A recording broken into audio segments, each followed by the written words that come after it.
Everyone, you're about to hear a synopsis of the film The Last Straw. Enjoy. Jenai woke up at 6 a.m. in her dingy, untidy apartment. She's a single mother raising a sick daughter named Arya. While giving her a bath, the girl complained that the teacher was bullying her because the family couldn't afford $40 for lunch. Jenai raked in the dough, but she gave her last change to a disabled ex-alcoholic. Oh, she found the money for him, but she can't pay the rent. Jenai has to get paid today and pay the rent by 10 a.m. Otherwise, the landlord will throw all their things out on the street. Ask them to turn down the music so their daughter can sleep at night. No way. He's the one paying the rent. Jenai dropped her daughter off at school and waved to the surprised teacher. Then she went to work at the store. The store is packed with disgruntled shoppers. One of the cashiers is sick, so only 2 registers are open. Look at her, she's barely moving. One family wanted to pay for goods with their social security card. Jenai reminded them that it's forbidden, and then a man threw a glass bottle at her feet. A friend sympathizes with the wife and her sick daughter and offered some money for medicine. The woman hopes this difficult period will soon end. She'll study to be a nurse, their sorries, and business will improve. Suddenly, the school called and accused Jenai of hitting her daughter. In fact, the sick girl simply fell in the bathroom. Boss Richard ordered the cashier to quickly return to the hall.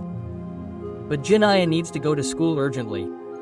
So your ass will be here in half an hour. I won't make it, do. You need it or not, fine.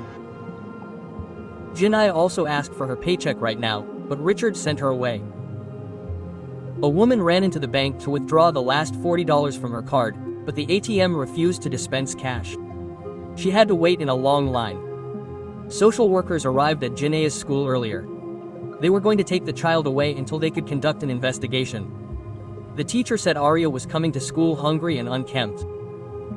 Jenai explained that the girl was on a special diet due to an illness.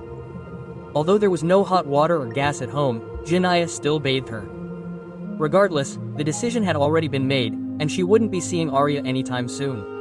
A tearful Jenai was about to return to work. Another driver nearly hit the woman and, enraged, threw a coffee cup at her. The man wasn't satisfied with that and rammed Jenai's car. Afterward, the car refused to start. This vicious guy turned out to be a police officer.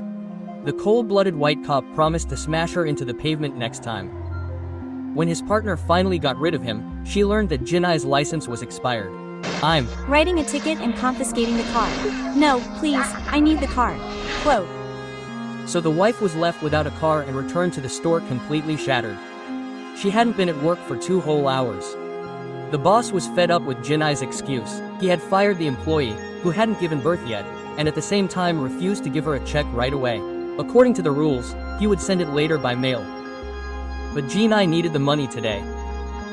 When the woman returned home, she found all her belongings outside in the pouring rain. The landlady carried out her threat. Jenai became hysterical. She screamed at the top of her lungs. After recovering a bit, she returned to the store and began begging Richard to give her the check.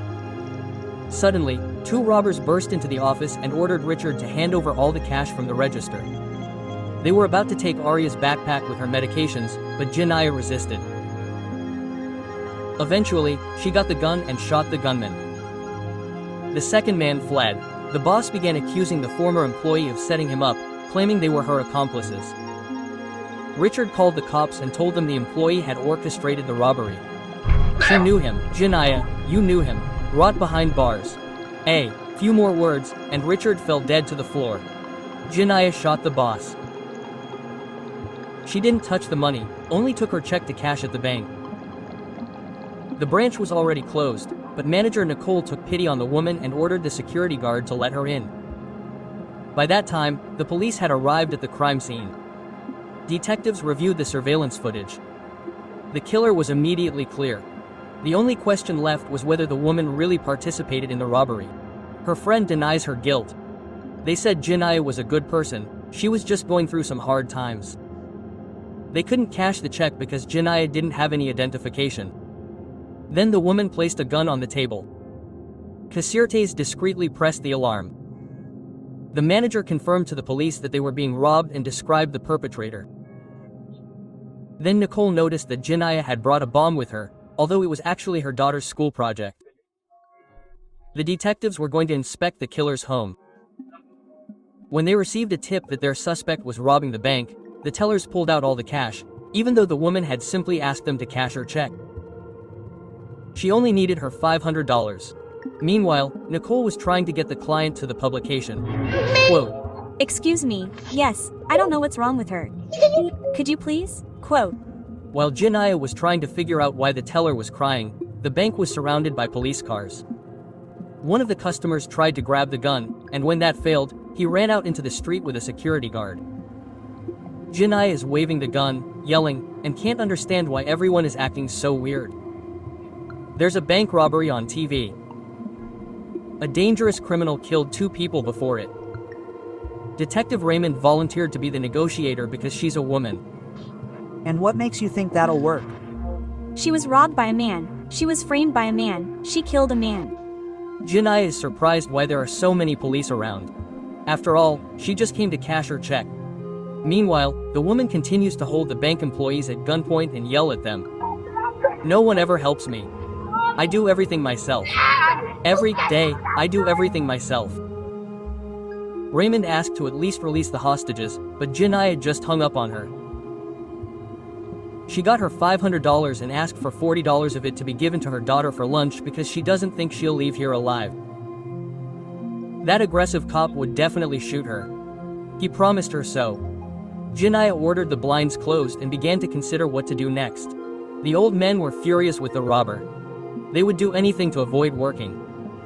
The couple gave up on her and simply walked outside. After that, Jenai ordered the doors closed. The fake bomb began beeping. The police were waiting for the bomb squad to arrive. Jenai deactivated the bomb, and everyone around exhaled. Then she dragged a chair over and ordered everyone to sit.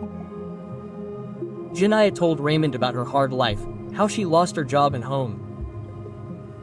The cashier broadcast Jenai's confession online from her phone. This is how the whole country learned about her story. The woman also admitted that she was afraid of the angry cop, who would definitely kill her. After ending the conversation, Jenai turned off all the security cameras. Meanwhile, Tessa tried to escape. However, she forgot that the door was already locked. She's trying to understand why everyone's treating this woman like a martyr now. Nicole led Jenai into her office and showed her a photo of her family. She has kids too, by the way. Maybe it's time for the woman to stop. If she surrenders now, Arya will have time to wait for her mother after prison. Okay, but only after they take out that evil cop. FBI agents arrived at the bank building. Jenai's support group had gathered there that evening. They apparently don't care that she killed an innocent man. But how the hell did those bastards drive her to this? I understand. There's no way to get away with it. The FBI chased the cops away. They're taking control of the operation. Jenai complained to the hostages that she didn't even have air conditioning at home. Grandma pointed out that she was born in the 1940s. She somehow lived without air conditioning her whole life, and in far worse conditions than the criminal. Jenai told her daughter how seriously ill she was and asked the bank manager to take Arya with him when she was taken to jail. She learned that her grandmother had diabetes, so she quickly let her go. Outside, a crowd joyfully chanted for Jenai's freedom. An FBI agent called the criminal and harassed her. The woman lost her temper again, and then the bomb started beeping again. Everyone panicked. They were about to blow up, but Jenai managed to turn off the device. My daughter made it for the science fair. She's pissed me off. It's not the bosses. Jenai was very surprised. And why did everyone think she brought a bomb with her? Tessa asked to go to the bathroom and left a message for the cops saying the bomb was fake. And her boss was planning to hide the truth. The bomb was the only thing that had kept the police from storming the house and Jenai from getting a hole in the head. Meanwhile, detectives figured out who rammed Jenai's car today. The cop got punched in the face and was ejected from the parking lot. Raymond told the woman she didn't have to be afraid anymore.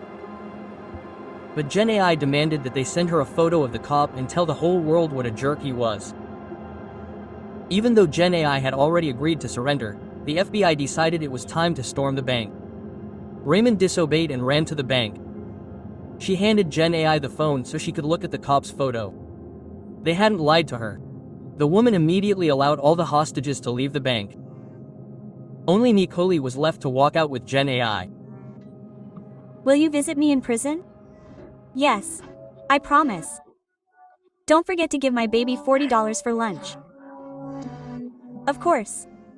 Suddenly, Jenai's mother called and asked her to calm down. Her daughter was dead. Arya had a seizure yesterday, and the woman took her to the hospital. In fact, today, Jenai woke up alone in her bed. She hadn't bathed anyone this morning and was talking to herself on the way to school. That's why the teacher looked at her so strangely. Back then, at work, she'd only imagined she'd received a call from the school. The moment Jenai realized Arya was gone, SWAT began storming the building. The criminals ordered her to put her hands up and, a second later, opened fire. The officers dragged Nicole aside and surrounded the woman's dead body. In reality, this was another of Jenai's fantasies. The bank manager persuaded the woman to go outside with her and surrender to the police. The criminal walked backwards toward the cops until Raymond handcuffed her. The gathered crowd applauded her as she left.